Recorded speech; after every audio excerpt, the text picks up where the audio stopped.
भक्ति और शक्ति, इन दोनों का संबंध बड़ा ही सरल है।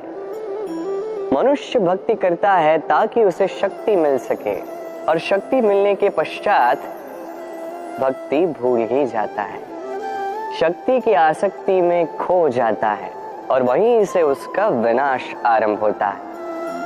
क्यों? क्योंकि भक्ति से मिली शक्ति किसी और का हित करने के लिए होती है, किसी और के लिए कोई शुभ कार्य करने के लिए होती है, ना कि किसी के विनाश के लिए। अब यदि मैं आपको उदाहरण दूं तो कुदाल होती है ताकि हम धरा को खोद सके, एक गड्ढा बना सके और फिर एक नए वृक्ष को जन्म दे सके। एक वृक्ष जो अन्य जीवों को फल प्रदान करेगा, यात्रियों को छाया प्रदान करेगा। किंतु यदि इसी कुदाल का उपयोग हम किसी को हानि पहुंचाने के लिए करते हैं तो हानि केवल हमारी ही होगी। इसलिए जीवन में जो भी शक्ति आपके पास आती है, भले ही भक्ति से या कहीं और से भी, इसका सदुपयोग करना सीखिए, अन्यथा यही शक्ति आपके अंत का कारण बनेगी। वरदान अत्यंत विचित्र भाव है, किंतु देखा जाए तो यह वरदान क्या नहीं कर सकता। एक रंग को यह राजा बना सकता है, एक दुर्बल को संसार का सबसे शक्तिशाली व्यक्ति बना सकता है। पर हम भूल जाते हैं एक अत्यंत महत्वपूर्ण बात। वरदान इस शब्द के अंत में दान छिपा है। ये दान बहुत महत्वपूर्ण है। स्मरण रखना चाहिए हमें कि ये वरदान हमें दान में मिला है, और इसीलिए इसका सम्मान करना आवश्यक है, इस पर अभिमान करना नहीं। और जो व्यक्ति वरदान पर अभिमान करता है उसे हानि ये पहुंचती है कि उसका ये वरदान उससे छिन जाता है। वर अर्थात श्रेष्ठ, अर्थात वरदान का अर्थ हुआ एक श्रेष्ठ दान। अब यदि इसका उपयोग आप किसी को हानि पहुंचाने के लिए करेंगे तो हानि केवल आपको ही पहुंचेगी। तो इस वरदान का सम्मान करें, उचित मार्ग पर चलें और उचित मंतव्य से इसका उपयोग करें, सब श्रेष्ठ होगा। पिता और पुत्र का संबंध अत्यंत मार्मिक होता है। पिता स्वप्न देखता है, उसे पूर्ण करने का हर संभव प्रयास करता है, किंतु फिर भी कई बार उसके स्वप्न अधूरे रह जाते हैं। फिर पिता सोचता है कि जो स्वप्न वो नहीं पूर्ण कर पाए उसकी संतान अवश्य पूर्ण करेगी। जिस स्थान तक वो कभी पहुंच नहीं पाए उसकी संतान अवश्य वहां पहुंचेगी। पिता अपनी संतान के भविष्य में वो स्वप्न देखने लगता है, और ऐसे में जब ये संतान आगे बढ़ती है उसे दुख नहीं होता, अपितु गर्व होता है। उसे अच्छा लगता है ये देख के कि उसकी संतान इतनी आगे जा रही है। किंतु जब संतान अपने ही अभिभावक की शक्ति से, उसके यश से ईर्ष्या करने लगती है, समस्या वहां उत्पन्न होती है। इसलिए हर संतान को यह स्मरण रखना होगा। देखिए, पुत्र होने के नाते, एक संतान होने के नाते आपका यह अधिकार है कि आप अपने पिता से बहुत आगे जाएं। आपके पिता भी यही चाहते हैं, परंतु स्वस्थ रूप में ये कीजिए। एक रेखा खींच लीजिए ना, ताकि आप आगे बढ़ते जाएं और आपके पिता को उसका गर्व भी हो और इस बात का दुख भी न लगे कि मेरी ही संतान मुझे छोटा करने का प्रयास कर रही है।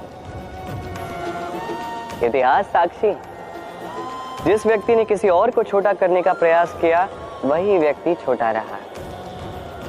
और मुझे नहीं लगता आप ये चाहते। किसी दिन आप भी किसी के पिता ही बनोगे। साथ ही इस शब्द के कितने पर्यायवाची, मित्र, सखा, मीत, किंतु अर्थ एक ही है। वो जो आपका साथ देता है और वो जिसका आप साथ देते हैं।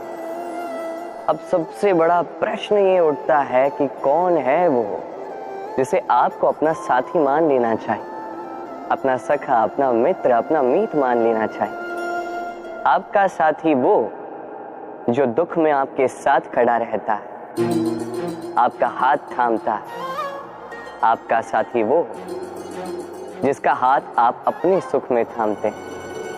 उसी साथी का हाथ थामिए जो दुख में सदैव आपकी सहायता के लिए तत्पर रहता है, आपके साथ खड़ा रहता है और जिसे सुख में आप अपने साथ रख सकते हैं। और जब आपके पास आपके ये साथी होंगे तब आप ये समझेंगे कि जब दुख आता है जीवन में तो ये दुख घट जाता है, सब में बढ़ जाता है, और यदि यही सुख आए तो ये सब की उपस्थिति में बढ़ जाता है। यही है प्रेम, यही है प्रीत, यही है साथ, जैसा मेरा और मेरी राधे का है। जीवन में ऐसे कुछ कार्य होते हैं जो आपको अकेले करने पड़ते हैं और ऐसे कुछ कार्य करने पड़ते हैं जो आपको साथ मिलकर ही करने होते हैं, एकजुट होकर, संयुक्त होकर। अब संयुक्त से मेरा तात्पर्य क्या है? मैं उन लोगों की बात नहीं कर रहा जो वास्तविक रूप में एक दूसरे के साथ आकर कार्य करते हैं। मैं उन लोगों की बात कर रहा हूं जो एक दूसरे से दूर रहकर भी एक दूसरे पर विश्वास करते हैं। मैंने पहले भी कहा था, समस्त विश्व की आस विश्वास में ही वास करती है। क्यों? तो जहां समस्त विश्व है, जहां समस्त संसार है, वही विश्वास है। तो अपने आसपास ऐसे दल को संगठित कीजिए जिन्हें आप पर विश्वास है और जिन पर आप विश्वास करते हैं।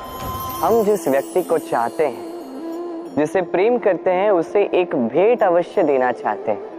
एक ऐसी भेंट जो उन्हें बहुत अच्छी लगे, जो श्रेष्ठ हो, अति प्रिय हो, बहुमूल्य हो या कहो मूल्यवान हो। इसलिए हम क्या करते हैं? हम हाट जाते हैं, उनके लिए स्वर्ण, आभूषण, रत्न, हीरे, मोती ले आते हैं। परंतु क्या यही सर्वश्रेष्ठ भेंट है?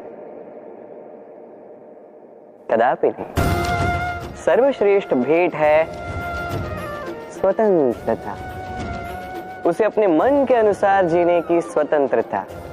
यदि आप किसी को स्वतंत्रता नहीं दे पाते तो वो कहीं ना कहीं बंध जाता है, उसका विकास कहीं ना कहीं रुक जाता है। किंतु यदि आपने किसी को स्वतंत्रता दे दी तो आप देखेंगे कि वो समस्त संसार को, इस जीवन को अपनी दृष्टि से देखेगा और समझेगा कि उचित क्या है और अनुचित क्या है, और यही सबसे श्रेष्ठ है। अब यदि केवल स्वतंत्रता दे देने से आप किसी को इतनी बड़ी शक्ति दे सकते हैं तो आप ही मुझे बताइए, क्या इससे बड़ी भी कोई भेंट है? कर्म, धर्म और कर्तव्य, ये तीनों आपस में जुड़े हुए हैं और कई बार इन तीनों को पूर्ण करते करते हमें उस व्यक्ति के सामने भी खड़ा होना पड़ता है, उसके विरुद्ध जाना पड़ता है जिससे हम सबसे अधिक प्रेम करते हैं। किंतु वहां ये युद्ध, ये व्यक्तिगत युद्ध नहीं रहता, ये होता है कर्म, धर्म और कर्तव्य का युद्ध। सरल नहीं है, अत्यंत कठिन होता है उसका सामना करना जिसका हम सबसे अधिक सम्मान करते हैं। किंतु हमें तो हमारे धर्म के पथ पर चलना ही होगा, क्योंकि हम कर्मबद्ध, कर्तव्यबद्ध, और यही उचित भी।